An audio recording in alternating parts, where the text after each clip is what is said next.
12 ऑगस्टला केंद्रीय निवडणूक आयोगाच्या कार्यालयावर इंडिया आघाडीचा मोर्चा। निवडणुकीत मतांची चोरी झाल्याचा राहुल गांधींच्या आरोपावर इंडिया आघाडीच्या बैठकीत एकमत। महाराष्ट्रात तब्बल 40 लाख संशयित मतदार। पत्रकार परिषदेत राहुल गांधींचा गंभीर आरोप। तर शपथपत्र सादर करा म्हणत निवडणूक आयोगाकडून आज भेटीचे निमंत्रण।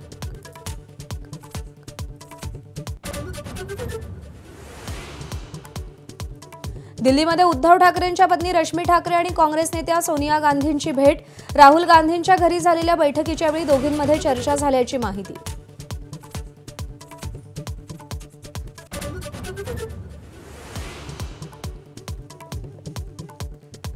हिंजवडीनंतर चाकणची वाहतूक कोंडी फोडण्यासाठी उपमुख्यमंत्री अजित पवारांचा भल्या सकाळी दौरा। वाहतूक कोंडी होणाऱ्या रस्त्याची पाहणी। पोलीस आयुक्तांनाही खडसावलं। कबूतरखान्यांवरील बंदी कायम। मुंबई उच्च न्यायालयाचा महत्त्वाचा निर्णय। नागरिकांचं आरोग्य महत्त्वाचं असल्याचं स्पष्ट केलं। तज्ज्ञांचा सल्ला घेऊन पालिका आणि सरकारनं निर्णय घेण्याचे निर्देश दिले।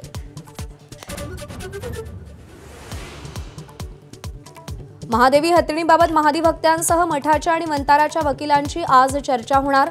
आज याचिकेचा मसुदा निश्चित करून सुप्रीम कोर्टात पुनर्विचार याचिका दाखल करणार।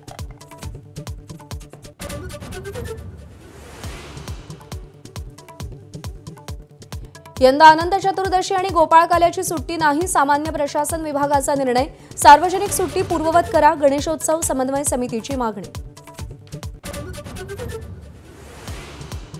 एकनाथ खडसेंचे जावई प्रांजल खेवलकरांवर महिला आयोगाचे गंभीर आरोप। चित्रपटात काम देण्याच्या आमिषानं मुलींवर लैंगिक अत्याचार। तर महिलेची तक्रार आहे हे पोलिसांनी सांगावं, खडसेंचं आव्हान।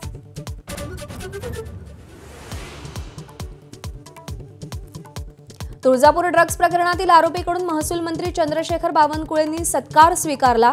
जामिनावर बाहेर असलेल्या विनोद गंगणेनं सत्कार केला, तर बावनकुळेंनीही शाबासकीची थाप दिली।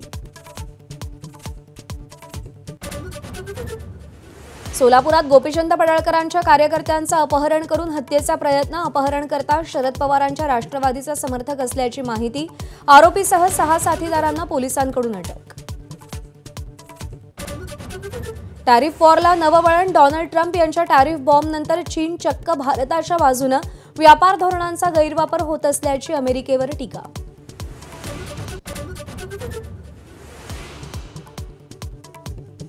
उत्तराखंडमधील पुरात अडकलेल्या पर्यटकांसाठी ऑपरेशन एअरलिफ्ट। आतापर्यंत 372 पर्यटकांना एअरलिफ्टकडून बाहेर काढलं।